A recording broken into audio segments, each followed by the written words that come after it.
హరిహి ఓం వీక్షకులారా, మీకు ఇప్పుడు చాలామందికి కోడ్ లాంగ్వేజ్ పిల్లలకి నేర్పడం కూడా చేస్తూ ఉంటారు. అలాగే స్పయింగ్‌లో కూడా ఒక కోడ్ లాంగ్వేజ్ ఉంటుందండి, మర్మ భాష. దాని గురించిన ఒక విచిత్రం చెప్తాను మీకు. అప్పట్లో స్పయింగ్ స్ట్రాటజీల గురించి మా బెస్ట్ ఇన్ఫార్మర్ ఈనాడు వాడేనండి. ఈనాడు పత్రికే. టీవీ కంటే కూడా పత్రికే.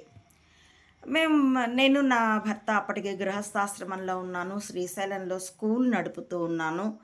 ఆహ్, చాలా చర్చిస్తూ ఉన్నాం. నడుస్తున్న స్ట్రాటజీ గురించి. అందున అప్పుడు అణు ఒప్పందం మీద మన్మోహన్ సింగ్ బుష్ దగ్గరికి వెళ్లి సంతకం పెట్టవలసి ఉండి, ఇట్లా రచ్చరచ్చ నడుస్తుంది. వాటిని అనలైజ్ చేస్తూ ఉన్నప్పుడు వా డ్రమ్ముజీ తాలూకు స్పైయింగ్ స్ట్రాటజీ అర్థమయ్యి, వారిని ఈగాడు అని అనుకున్నా. అప్పట్లో వాడిని ఈగాడు అని పిలుచుకుండేవాళ్ళం. ఈనాడు ఈటీవీ గాబట్టి.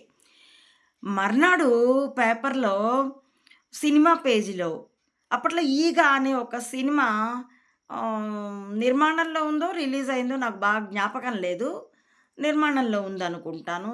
ఏళ్ళు పుళ్ళు పట్టినట్టుంది ఆ సినిమా నిర్మాణానికి కూడాను. దాంట్లో ఆ సినిమా పేజీలో 'ఈగ మజాకా' అని ఒక హెడ్డింగ్ వచ్చింది.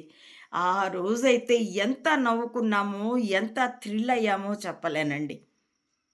అలా నాకు ఇప్పుడు చాలామంది మీకు రాజకీయాల మీద చాలా పట్టుంది. ప్రపంచ చరిత్ర మీద మీకు పట్టుందమ్మా. మీకు స్పయింగ్ మీద పట్టుంది అని అంటారు. ఆ పట్టు నాకు 'పివి నరసింహారావు' గారు నేర్పిందే అయినా, మీడియం ఏది అంటే మాధ్యమం ఏదంటే ఈనాడు పేపరేనండి. వాడి కంటితో వాడి వేలితో వాడి కంటినే పొడిపించడం అన్న ఛాలెంజ్ మేము చెప్పే నిర్వహించాం.